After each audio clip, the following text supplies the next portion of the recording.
Good afternoon. I'm Ilsa Connect, and I'm the Deputy Director of Public Policy for the National Center for Victims of Crime.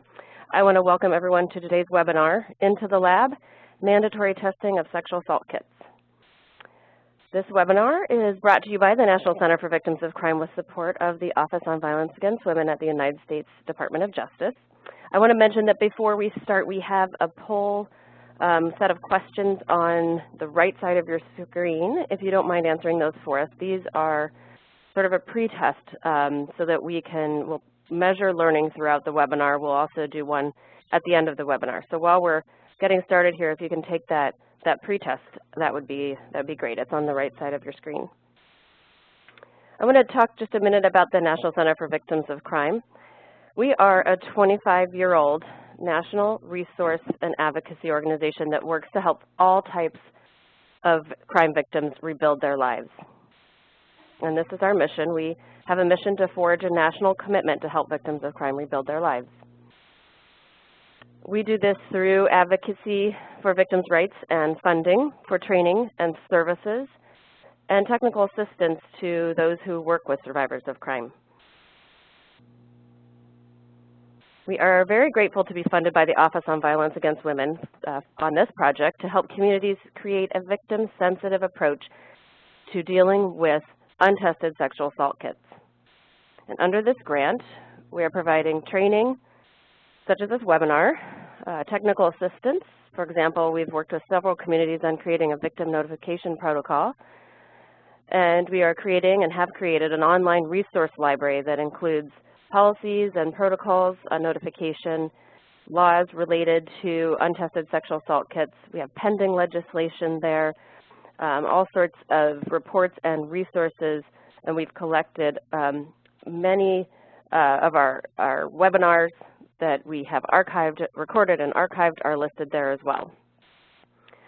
We also provide technical assistance on a variety of issues related to untested kits. So we'll give you our contact information at the end of the webinar if you have any questions we can help you with. And we also have been obtaining perspectives from victims throughout our project. A couple years ago, we held a roundtable with survivors whose kits had been untested for many years. And we learned a lot from those survivors about what worked for them in these cases and what didn't. And we wrote that up into a report, which is on our website. We have a whole bunch of other information about the use of DNA in the criminal justice system. So I invite you to check out that information on our website at victimsofcrime.org/DNA, and that is our DNA Resource Center website. I want to mention that this webinar is being recorded and will also be available on our DNA Resource Center in about a week, along with the PowerPoints. We have an upcoming webinar also looking at untested rape kits. This webinar will feature Natasha from Natasha's Justice Project, who is a survivor whose kit was in the New York City untested kit backlog, and her perpetrator was identified through that project that the New York City they undertook years ago. And we will be talking in that webinar also about legislation that different communities are looking at across the country related to the untested kit problem, including audits of the untested kit problem, which means basically just counting the kits that you have, that law enforcement has in their custody and evidence rooms. We'll also be looking at other mandatory testing laws similar to the ones we're talking about today from Illinois and Texas. This is our DNA Resource Center website, so all of the information that we've collected during this project and other DNA-related resources are on our DNA Resource Center. And there's my contact information if you want to reach out to me about any issues you're having related to sexual assault kits and DNA in general. We are also on Twitter. You can follow us on Twitter, and that is my cell phone number if you want to reach me that way.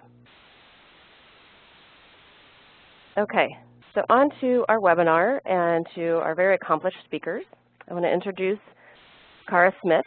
She is a 1992 graduate of Loyola School of Law and was appointed by Cook County Sheriff Tom Dart as Executive Director of the Cook County Department of Corrections on January 1st, 2014. She's a very brave woman. Prior to joining the Sheriff's staff in 2012, Cara served as the Deputy Chief of Staff and Deputy of Policy for Illinois Attorney General Lisa Madigan from 2003 through 2011, and also served as Chief of Staff to the Illinois Department of Corrections. Tori Camp is an independent consultant with more than 15 years of experience in the nonprofit and policy arenas. Tori has worked with a variety of grassroots, community nonprofit, criminal justice-based, and statewide organizations to improve services for sexual assault survivors. She was formerly with the Texas Association Against Sexual Assault and was at the helm of public policy initiatives during the passage of Senate Bill 1636, Texas's mandatory sexual assault kit testing law. Tori is a licensed Texas law enforcement instructor and is a gubernatorial appointee to the Texas Crime Victims Institute Advisory Board. So first we have Cara Smith, and I'm going to hand over the floor to her. Great. Good afternoon, everyone. Thank you so much for joining us on this important topic. So I want to give you a little bit of background about how we came to enact this legislation. The Chicago Tribune had done a investigation in the summer of 2009 and found there to be no consistency in policies among law enforcement agencies about what the rules were for submission of sexual assault evidence. And so as a result of that, the Attorney General directed that a group be convened to start talking about how to standardize what direction law enforcement should be given to regarding the submission of sexual assault evidence. Our law had prescribed the amount of time that law enforcement had once they received a kit to pick it up from the hospital, but did not give any instruction to law enforcement about when and under what conditions a kit had to be sent into the state police crime lab.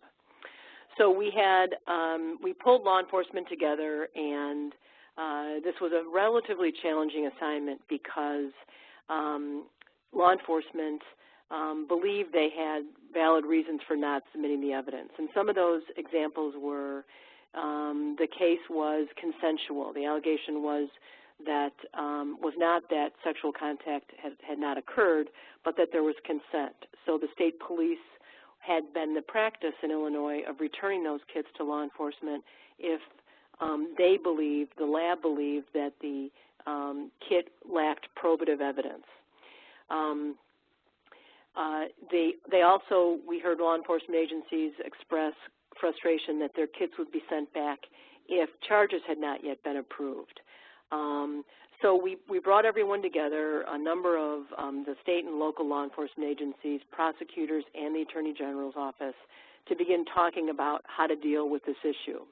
And the issues that were raised by each individual part of the working group were distinct. Our Illinois State Police, which obviously runs our crime labs, their concerns were more process and funding based. Law enforcement, their concerns were more based in what are going to be the rules? What about if it's a consent case? What about if we can't get charges? What about in cases where a victim recants? Those sorts of things. Prosecutors were concerned about old evidence. Will the statute of limitations still be viable, and how will we deal with those sorts of issues? So first and foremost, I would recommend that a working group, if you're from a state and interested in convening this or embarking on legislation in this area, that you really do bring in everyone at the front end, including sexual assault advocates. They were a tremendously important part of putting this legislation together. So by the time we got to introducing the legislation, we had essentially agreement. That's the other very big benefit to bringing a working group together at the front end. But our law in Illinois now requires that every case to be submitted, provided it was collected in connection with a criminal investigation, which I'll get to in a minute. But it has to be submitted within 10 days of receiving the evidence.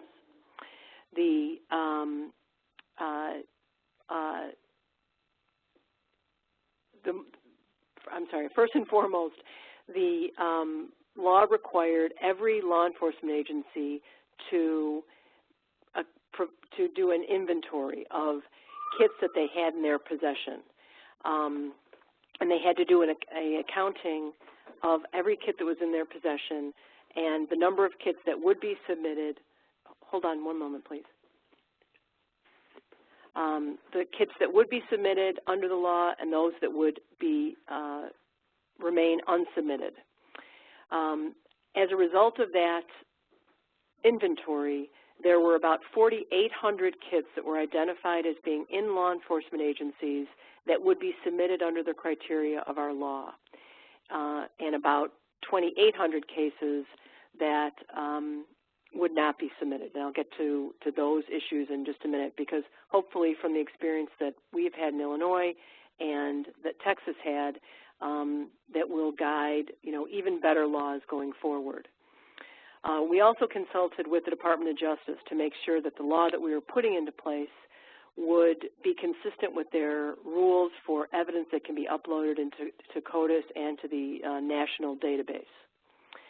The other value of the inventories that were submitted was that the state police could guide the flow of the actual kits into the lab. They did not want to, for space concerns, be inundated with rape kit evidence. They wanted to have the evidence be submitted into the labs at about the same pace that they could complete the analysis. And the law also required that the lab conduct the analysis within 6 months of receiving the evidence from local law enforcement. The sort of some important pieces, I think, that were in our law were to make sure that if a law enforcement agency doesn't adhere to the deadlines that are put in the law, it does not mean the evidence cannot be analyzed. State police insisted, and I understand why, that their obligation to test be contingent on funding, though incredibly we've not had any problems in that area thus far. And pursuant to direction that we got from the Department of Justice, every sexual assault kit had to be submitted with a statement by the law enforcement agency that it had been collected in connection with a prior or criminal or current criminal investigation. And I want to spend a few minutes talking about that in just one moment. Our law also allowed for expungement of a DNA record if it wasn't connected to a criminal investigation. The state police did get some grant funding to help fund the analysis of the backlogged cases, but like I said, incredibly, even in a state like Illinois, we've not had any problem getting the appropriate funding. Before we go on to auditing of the sexual assault kits, I want to spend a minute talking about the requirement that evidence be, in order to be uploaded into the database, have been collected in connection with a criminal investigation. Approximately 2 years ago, I was meeting with our state police and asked about the number of kits that law enforcement had identified as having in their evidence rooms, but that they were not intending to submit because they did not feel it met the criteria of having been collected in connection with the criminal investigation. And I was shocked to learn that there were about 2,800 kits that agencies across Illinois had recorded as being collected from hospitals, but that they were not going to be submitting for analysis because it did not meet the criteria. So the Attorney General's office started on a project where we contacted those agencies to find out what the basis was for their non-submittal. And there continued to be confusion about consent cases or about cases where the law enforcement agency did a preliminary investigation and determined the case to be unfounded. And if there's only one takeaway from my presentation today, it's please work or strive to ensure there's clarity of law enforcement about what this criteria means. I think from my standpoint, from the Attorney General's standpoint, from the Sheriff's standpoint, you want to look at whether or not there was a crime was committed from the shoes of standing in the shoes of the victim. Law enforcement will, have to deal with a ton of issues related to these investigations that are very, very difficult. But the criteria for whether or not a crime was committed should be that standing in the shoes of the victim. So it's been very challenging to try to get law enforcement thinking in those terms, because in their mind, and I completely understand it, if they determine a case to be unfounded, or if the prosecutor's office will not approve charges, it does not mean a crime did not occur. It just means that you can't get the charges, or the evidence, other parts of the case were problematic. But it's my position that those cases, the vast, vast majority of those cases in Illinois should have been and should be submitted for analysis. What the state police did as the inventories went in, and I'm happy to share a sample inventory form with anyone who's on this webinar who'd like to have one. Feel free to email me. They triaged them and prioritized cases where the statute of limitations was rapidly approaching. That's how the state police directed which cases came into the lab for analysis. But it's very, very important to give clarity to law enforcement about under what circumstances a case shouldn't be submitted.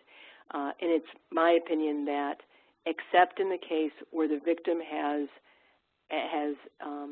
recanted the allegation, those kits should be submitted in. In Illinois, the paperwork that accompanies a sexual assault kit, the victim signs off where he or she confirms their consent to have the kit submitted for analysis. There's nothing in the language of the kit paperwork that advises the victims that it won't be submitted unless certain criteria are met.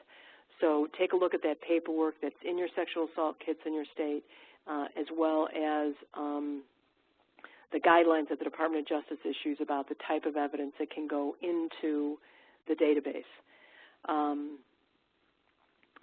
So back to the slides just for a couple more minutes. So after the deadline for submitting the inventories was met, we went back and looked, and there were a number of agencies that had not submitted an inventory. We contacted them by letter, encouraging them to submit that inventory, and for the most part, every agency that was required to submit an inventory of unsubmitted sexual assault kits did so. About a quarter of the kits that were analyzed under this law resulted in hits in CODIS. The challenge in ascertaining sort of the significance of those hits is very challenging, because in some of those cases we know the offender was convicted. So it's very challenging for me to sit here today and talk about what do these numbers mean. What we do know is that evidence from 4,000 alleged perpetrators has been input into the database that would not have otherwise been submitted. This also gives law enforcement a lot of clarity and direction. I think that's important too. These cases, as we know, are very, very difficult they're difficult investigations sometimes, so the fact that we clarify at the front end the conditions under which evidence is submitted is critically important. We've also seen a more than 50% increase in the number of kits that are being submitted for analysis.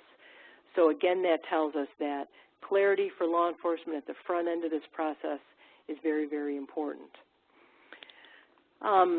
As I thought about what are some important things I can share with states or agencies that are contemplating this sort of important legislative effort, if I had to do it over again, there are at least 3 things I'd focus on. The second one, the definition of the requisite criminal investigation, is we've covered. But the need for checks and balances is also important. Of the 927 hits that we received, the state police does not track what percentage of confirmatory samples have been submitted. So you might want to consider making sure that the state police does some sort of, or your forensic agency does some sort of tracking of, if you have unsubmitted cases that get submitted, what kind of response are you getting from those agencies that submitted them? The second thing is there should be a annual requirement that an inventory from agencies be submitted. While we had our front-end inventory requirement, we did not have an annual inventory going forward, and we're looking to do that legislatively this session so that agencies can report on an ongoing basis the number of kits they're submitting and the number of kits they don't submit. Illinois is, I'm sure, no different than any other state in terms of how the disparity among law enforcement agencies. You have some very sophisticated agencies like the Chicago Police Department, New York Police Department, and then you have a lot of other agencies that are nowhere near as sophisticated, don't have the requisite funding and resources, and we want to make sure in the area of violence against women and sexual assault that there is, that all victims are treated equally as much as we can. And so if you have these ongoing inventories being submitted, whether it's your county sheriffs or your state attorney general, there can be some oversight to make sure that justice looks essentially the same regardless of where the agencies may be or their funding. So that is essentially what I have, our Illinois experience with this. It's been very, very helpful. The number of kits that resulted in hits, we didn't really know what we would see going into this, and we're very encouraged at the results that we got. So I will turn it over to Tori, and we will be available to answer any questions at the end of this presentation. Thank you very much. Great. Thank you so much, Cara.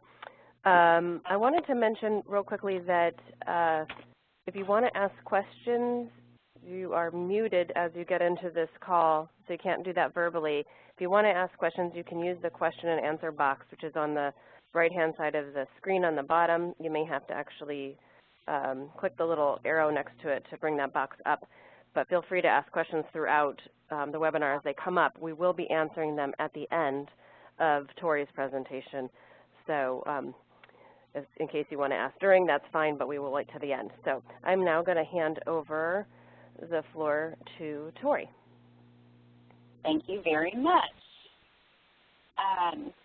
Again, I'm Tori Camp, the former Deputy Director of the Texas Association Against Sexual Assault.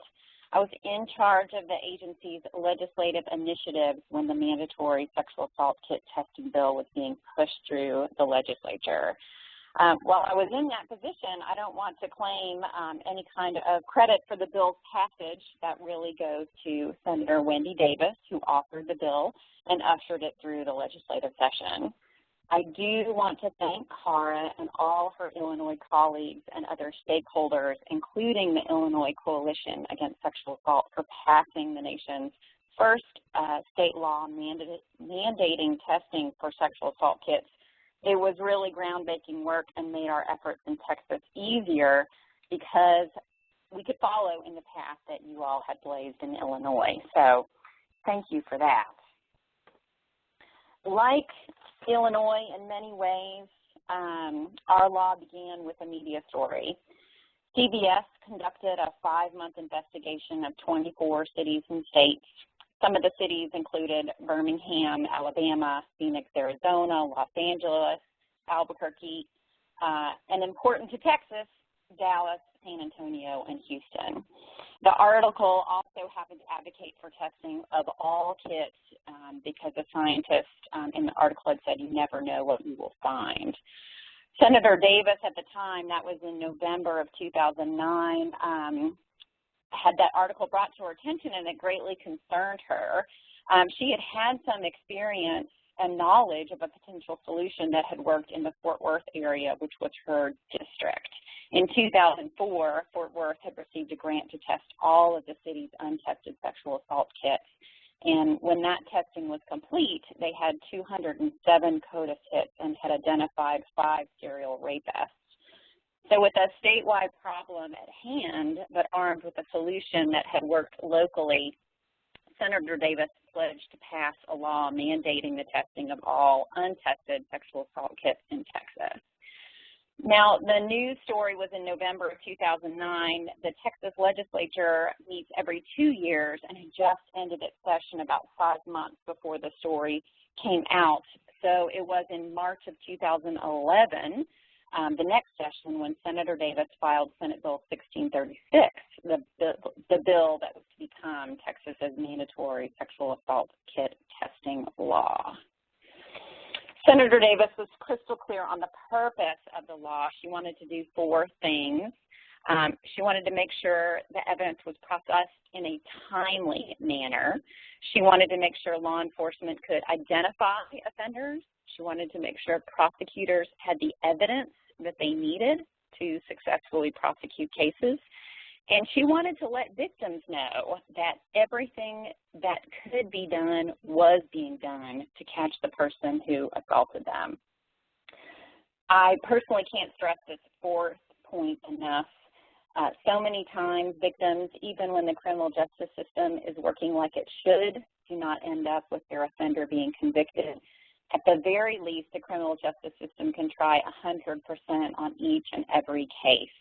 In many cases, that kind of expenditure of time and effort on behalf of investigators, prosecutors, and advocates can help a victim towards healing and recovery, even if there isn't a final conviction. You can also, if you want to see the text of our bill, there's a link to it. So 3 major things that the Texas law requires, and this is very much in line, and you'll see how we modeled our law off the Illinois one. First, there was an audit. Second, there was testing of all untested sexual assault kits from September 1st, 1996 onward. And then there was testing of all sexual assault kits from September 1st, 2011 going forward. So we were catching both the backlog and moving forward, all sexual assault kits were going to be tested. Now, hearkening back to Cara talking about her definition of the criminal investigation, I think that is why we in our bill or our law have kind of double repeated ourselves about which kits the law applies to. So very clearly and straightforward, it only applies to sexual assault evidence collected on or after September 1st, 1996. And that successfully captures the kits that are still within the statute of limitations and provide some hope of prosecution. Personally, as an advocate, I'd like to see even the older kits pre-September 1st, 1996 get tested, but at this point, we were looking at just the kits that did have a possibility of prosecution. To be extra clear, there was a definition of active criminal case added into our statute. And it, I think, says very clearly, first you have to have a law enforcement report of a sexual assault. There has to be physical evidence that is submitted either to the law enforcement agency or straight to the lab and is within the statute of limitations. So the Texas law is really trying to say very clearly that we want every single untested sexual assault kit to be tested.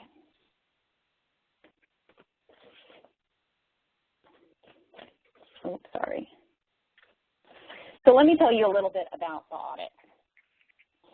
It has a couple of dates. The first one was October 15th, 2011, and if you recall, our bill became effective on September 1st, 2011. So this was only 6 weeks approximately after the law went into effect.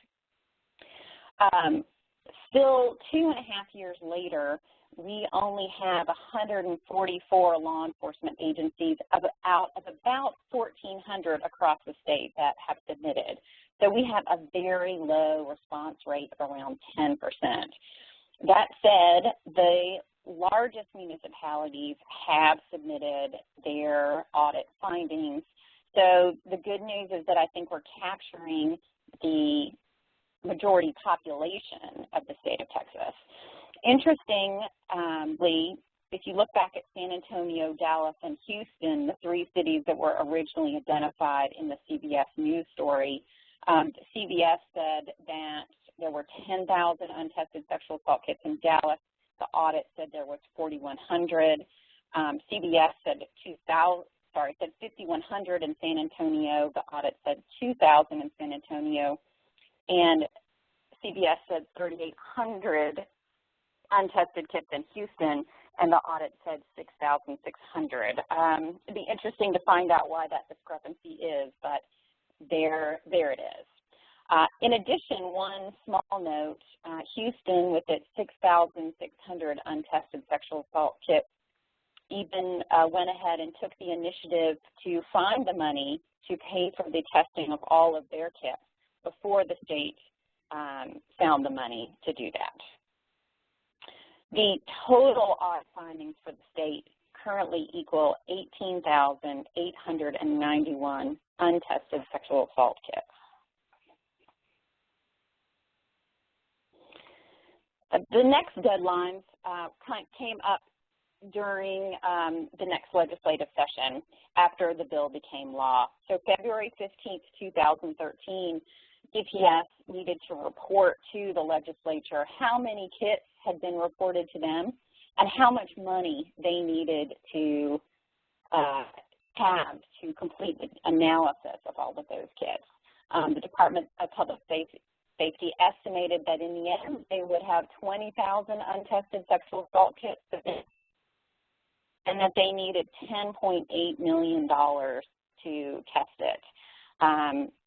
The state of Texas provided DPS with that money, and they're working on that process of getting the kits tested, and I'll talk a little bit more about that in a minute. The original deadline for testing in Senate Bill 1636 was September 1st, 2014.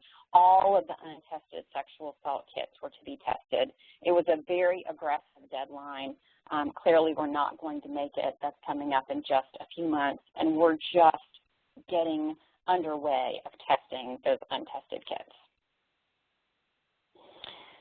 So that was the audit portion of the bill. The bill also says that all sexual assault kits going forward, so from the effective date of the bill, September 1st, 2011, all evidence from sexual assault cases must go to a crime lab within 30 days of the law enforcement agency receiving it.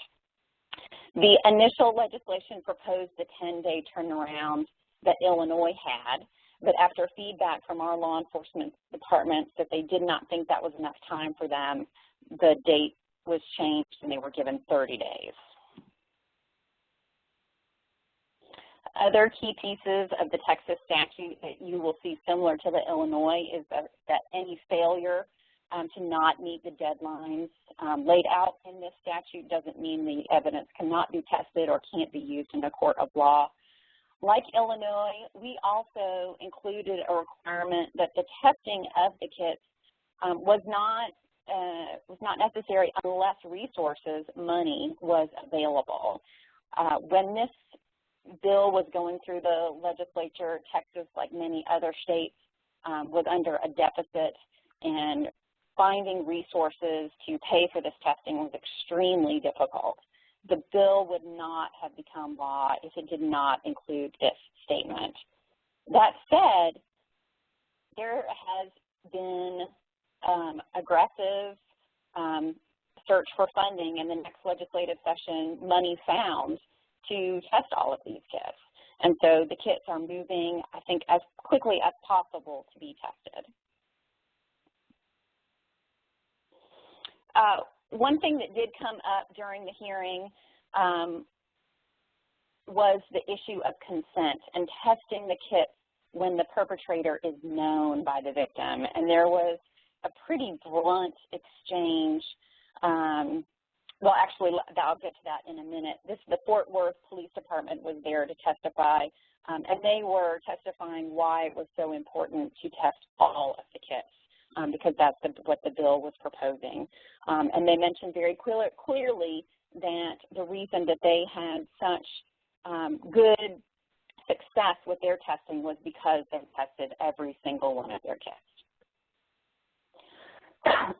Something missing from the Texas law that I would want you all to consider if you're going to do something similar is some type of penalty for not participating in the audit. It seems that Illinois had better luck in getting all of their law enforcement departments to report back. We have not had that same luck in Texas. And while I do think we are capturing the majority of the untested sexual assault kits that are out there, I feel quite certain that after this phase of testing with this $10.8 million that was given for testing, there's still going to be some kits sitting on shelves languishing because law enforcement departments, for whatever reason, did not report the numbers to the Department of Public Safety. The system that the Department of Public Safety has cited on for testing will address only the kits that have been reported to them in the audit. So if the law enforcement department does not tell the Texas Department of Public Safety that they have untested sexual assault kits, that law enforcement department will receive no instructions on how to get their untested sexual kits tested. So I have this area of concern right here, and we're trying to figure out how we can make sure that no kits sit on shelves untested. There's also no requirement, similar to a concern that Cara had mentioned, that law enforcement report back to the state if the new evidence provide critical in an investigation, or if that law enforcement department did anything with this new evidence that there was a hit. I think this really provides some of the most important information about what type of impact this law is having on Texas. But we're going to really need to do this on a community-by-community basis since we didn't require any reporting feature back to the state. We did see some opposition in Texas. The San Antonio Police Department actively opposed the bill. And it was because they did not want to test the kits in the consent cases in particular. They felt like this was an unfunded mandate, the part of the law that required testing moving forward. So their money was found to test the backlog of untested sexual assault kits, those 18,000 sexual assault kits that have been sitting on shelves for the last 15, 20 years. The state found money to pay for that testing, but it will fall upon every law enforcement department to pay for the testing now of all sexual assault kits moving forward. The San Antonio Police Department didn't like that discretion being taken away from them and did actively oppose the bill. They got some, this was the blunt response by a legislator, Senator Whitmire, who sits on, who's the chair of the Criminal Justice Committee, who asked the San Antonio Police Department quite bluntly, what would they tell his daughter if her kit had not been tested? There were crickets in the room after that. Implementation, as I mentioned, our audit has been very low. Although the reporting was low, meaning only 10% of law enforcement departments in Texas did turn in their numbers, it was enough to get funding from the state. So that's the good news. $10 billion was appropriated the session after this bill passed. DPS received the funds on September 1st, 2013.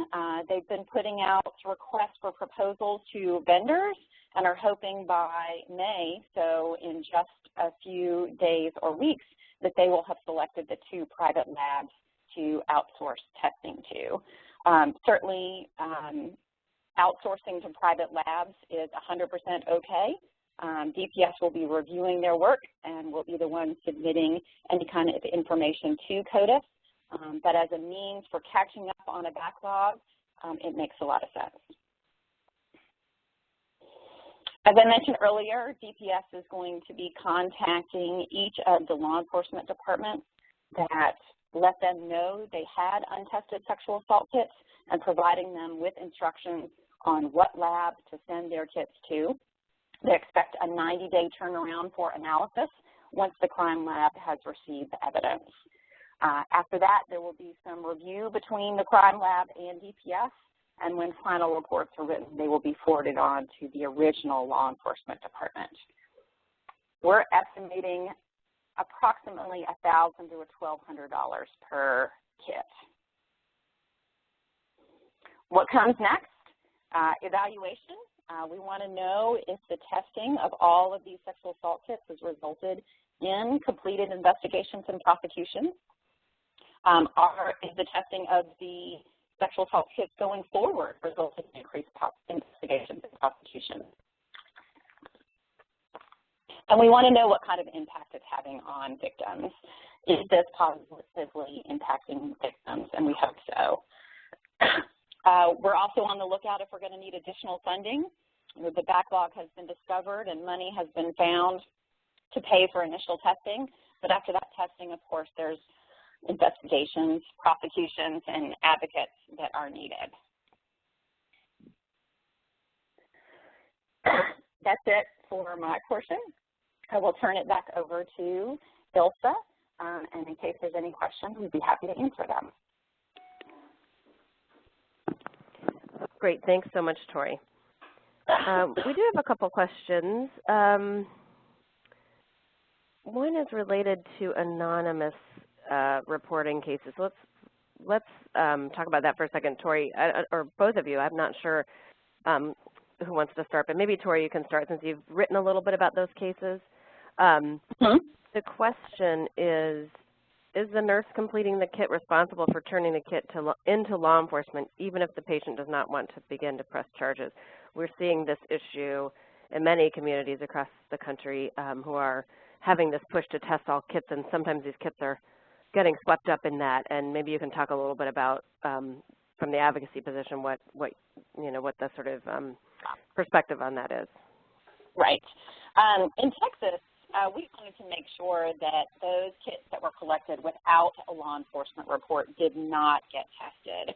We wanted the evidence collected. We wanted it to be there in case the victim decided to come forward and make a report. But we wanted the kit to be stored safely but untested until a law enforcement report was made. So in Texas, all of the sexual assault kits that are collected without a law enforcement report are sent to the Department of Public Safety, but only for storage. So they are shipped off where they remain completely boxed up. They are logged in, placed on a shelf, but remain untested until a request is made by a victim or a law enforcement department on behalf of the victim who's come in and made a report that they would like to release that evidence for testing. Our law does exclude for testing the kits that were collected under the non-report sexual assault exam option, as we're calling it in Texas. Okay, thank you. Cara, do you want to talk about that in Illinois? I've not heard of that issue. It's not a big issue that we're facing in Illinois or that's come to my attention. So I can't add to anything other than echo Tori's response. Great. This is another Illinois question. What's the current status of backlog in Illinois? Are you going to meet the 2015 deadline, and how much of the testing of these kits is being outsourced to private laboratories? You know, there's a fair amount that was outsourced. We are going to meet the 2015 deadline. I don't have a breakdown of the amount that were outsourced, but there were a fair number that were outsourced for handling. And, okay. and on that note, you know, it is difficult for prosecutors when these cases are outsourced because they then have to pay for the analyst to be brought in to testify at trial if it comes to that. So, you know, to the extent that analysis can happen in-state, that's certainly the preference, but state police, you know, elected to outsource them, and we supported that in the end. Okay. So it's related to that, kind of a follow-up question. Both of you, do you see outsourcing as critical to keeping the backlog down in terms of, you know, the stuff coming in the door now, or just to eliminate the backlog that has been sitting for years and years?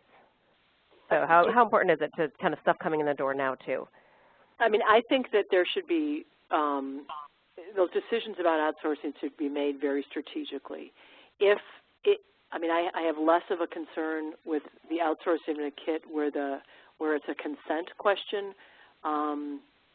Obviously, because we may get to a point where we wouldn't have to bring an analyst in and incur that expense for the prosecutors. So if there can be some, you know, thought put into which cases make sense to have outsourced, I think that's certainly the preference. Okay. Tori, did you have anything you wanted to add to that? I just wanted to say that I think it makes a lot of sense to outsource the backlog kits. There's no need to staff up and employ huge amounts of new state employees to catch up with that backlog, and hopefully that's going to be a temporary situation. Excuse me, but I think moving forward, the preference would be, if possible, to test it with the labs that are run by the cities and state, if possible. Okay. Question about the penalties, and this I think is a big issue, keeping in mind that you were talking about the issues of compliance, and you know, some of these laws maybe lack some teeth, and we see that issue kind of across these areas, even in Ohio, where it's an Attorney General's directive saying, you know, send every kit. Have either of you been looking at types of compliance that you might suggest? You know, I haven't, this is Tori, I haven't done a lot of active looking, but something that comes to mind is perhaps some type of reduction in the amount of grants, like criminal justice grant awards that you might be eligible for, something that comes through the state. You got to be really careful with that kind of stuff because you don't want to hurt the very agencies that you're trying to help, but that's the kind of penalty that comes to mind for me. Mm-hmm. Yeah, and from Illinois, you know, we struggled with that. I mean, the advocacy community wanted there to be penalties, I think even criminal penalties, if I'm recalling correctly, on law enforcement officers or agencies that failed to comply. You know, that the impact of these laws on law enforcement and the kind of optics of crafting and passage of these laws is a difficult one because, by and large, law enforcement agencies, you know, they put their lives on the line every day. They work very difficult cases, and they keep communities safe. So the suggestion that, you know, they're not working sexual assault cases aggressively is a tough one. And in Illinois, I can say that the vast majority of the issue was a lack of clarity in the law. So we did not, from the Attorney General's office, support criminal penalties. And, you know, by and large, we're in a much better place today than we were, you know, a few years ago when these laws passed. So, you know, ideally, I think, well, that's just a hard one. I don't know what's ideal or not, but that's a hard topic. Okay. Yeah, definitely. Let's see, we have a couple more. I don't know if you guys would know this because this might be more of a lab question, but are more DNA profiles being obtained from old sexual assault kits in 2014 than in previous years due to advancements in DNA testing? So you're seeing, you know, the ones that are being sent now, are you seeing more hits because DNA testing is more precise now?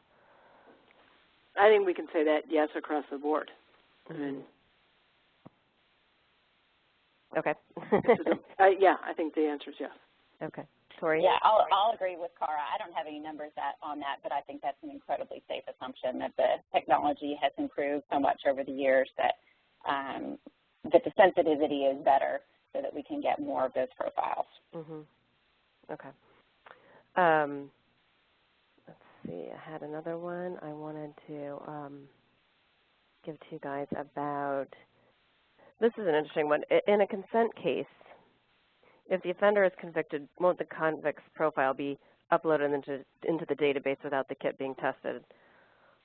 I mean, I think the answer on that is yes. Yes, after post-conviction. Right. Yeah. Yeah. Okay. And I just want to make one other comment. I think even if the statute of limitations has run on cases, it's important for those profiles to go into the database because, you know, we've had, unfortunately, many cases recently from agencies that were underfunded, under-resourced, where they weren't working the case, but the evidence was collected and analyzed. And that can go in as aggravation. I mean, who knows the utility of that to prosecutors, but even if the statutes have passed, that's important evidence to have in the database. Right.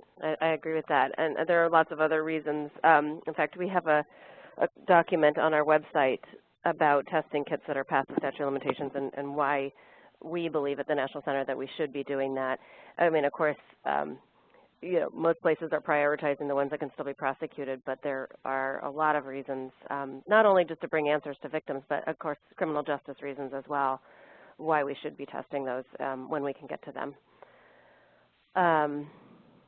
Let's see, got a few more minutes.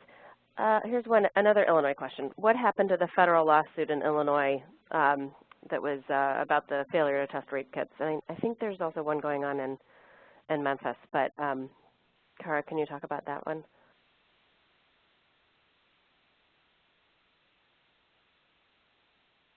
Oh, did we lose her? No, I'm sorry. I had okay. The dog's barking. Sorry, everybody. I don't know the status of that lawsuit, but I'm happy if the requester wants to email me, I can get the status and call and, you know, and respond to that. I will say that we have, you know, sort of a tangential issue is that we have a lot of agencies that weren't working cases, and those causes of action are hard to come by. So I'm not sure it's going to go anywhere, but I'm happy to get the exact status and provide the requester with that info.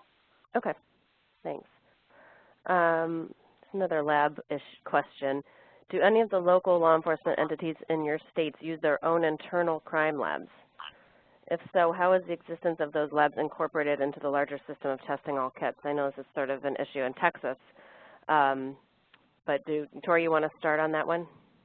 Right. In Texas, many of the larger cities do have their own crime labs, and Houston, in this instance, went ahead and found the money to test all of their over 6,000 untested sexual assault kits without money from the state. So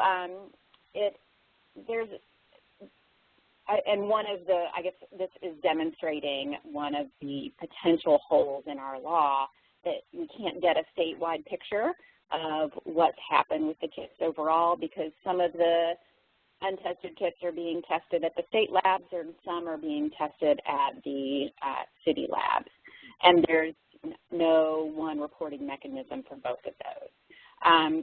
So the law requires for all the kits to be tested, but we're trusting people that they're going to go ahead and do that. Okay. Cara, do you have anything to add to that? We also have, like the Sheriff's Office, for instance, we have a contract with a private lab that just helps us and when we need to expedite evidence being analyzed. And the state police has certain labs that are approved. So it's not a huge issue here in Illinois, but it is. We do see it from time to time. Okay. Another question about the unreported kits, or the kits that are taken and then there's no law enforcement report at that particular time. There may be one later. Sometimes victims decide, a couple weeks or a couple months later, depending on what time frame they have, and they come back and say, yes, I want to actually make the law enforcement report. The question is there a time when you would dispose of the kits from the victims, who don't want to report? And this really is a sort of state-by-state issue. We also just did a bulletin, which will be on our website in the next week, about this, about evidence retention laws. We get this question a lot, not only about the unreported kits, but kits from cases that, one particular place asked about kits that the prosecutor has said, I'm never going to have anything to do with that case, and then they have this kit just sitting. I say, you keep it as long as you can.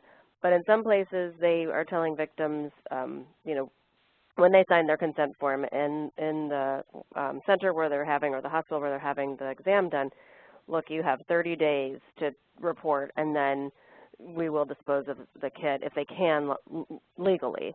Sometimes the law says you have to keep evidence as long as, X, Y, Z. So I don't know if either of you have anything you want to add to that.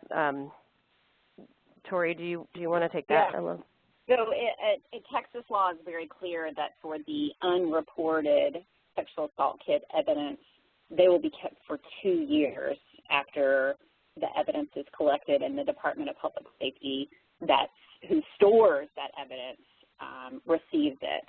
And we've had that in the books for over 2 years now.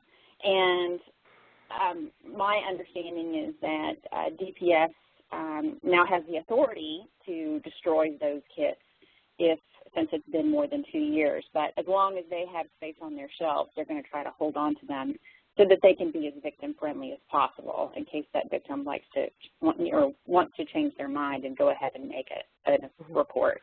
As far as the evidence where kits have been, or a report has been made to law enforcement, that's going to fall under our evidence retention laws, which are generally the statute of limitations, or if it has been adjudicated until the term of conviction has been completed and all appeals are over, and there's no chance of ever needing that evidence again. Okay. Let's take one more. I think we are just at 3 o'clock here. This comes up quite a bit too. What steps can be taken in areas where the sheriff's department or police won't come to collect the kits once hospitals have, collected them from victims? Is there a place we can send them to have the process completed? Or, do you just have any kind of tips about what to do in those cases? I hear that now and again. Well, in Illinois, it's by statute that law enforcement has to pick the kit up, and I don't, off the top of my head, have the amount of time. It might be 48 hours. So in the absence of legislative authority or direction, I would say, scream from the rooftops. If you're a hospital, call the, sheriff, call the attorney general, call the prosecutor. And that's outrageous. But yeah, I'd say, be very aggressive in terms of responding to that, because if they're not collecting it from the hospital, it's obviously a bigger systemic problem. Right, and the hospitals often don't want them. Right. So that's an issue too. Actually, one more last question. I've noticed that some states use the word testing to only include forensic biology tests, but not necessarily DNA testing. Do your respective statutes define testing? In Illinois, I think we use the word analyze. I probably interchange the words when I'm speaking about it, but I think our statute says analyze. And knowing that Texas followed Illinois' language, I bet we use the word analysis too, but that when I'm talking, I'll interchange the words. Okay. I think that's it for today. A lot of people have asked about getting a certificate. You can email me for that. We'll get that to you as soon as we can. We'll put the recording and the PowerPoints up on our website within about a week. And take the post test if you can. Oh, yes, please take the post test. You'll see it again on the right side of your screen. And then also, as you sign off, an evaluation will pop up in a little window. If you can fill that out for us, please, that always helps us to know how we can make our webinars better. And feel free to contact Tori or Cara or myself if there's anything that we can do for you as you are looking at your untested kit problem or legislation in your states. So thank you very much for joining us, and everyone have a great afternoon and weekend. Thanks, everyone. Thank you.